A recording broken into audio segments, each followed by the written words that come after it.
ما جیانی جونه ما این کتاب زورای ایران من در گولاکیم خونده بودم همون افسانه زورای که این آینه میجوای که این خطی که من کشیدم که آیا میجا مایم اپای جونه اپای جون فهمیدم همون دختری همسایه را میگم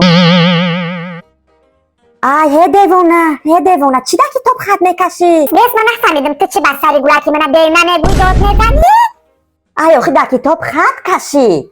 خولا جون تو خودت خط کشیده بدی همین جدا من در اوجا خط کشیدم که همونجا بخونه نگفتم که خط بکشه ویس کتابه چی و غسمینی بس سری گولاکی من بس سری گولاک من فقط حق دارم داد بزنم؟ روم لخچه نگهش کن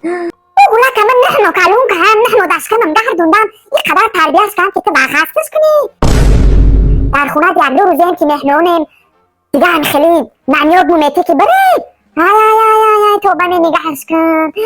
الان من شما را خونه من فیرود کن خود توی همه شده همه جهن 10 بار سور تو کن نرفتین آی نه یک دو روز شد اون هم روز مو بطه میرین کایا شده بود سری شرمندمه سر شرمندمه عصبیم که اینمو کتاب از سرت بمونه خیمو خط کشیده است تمام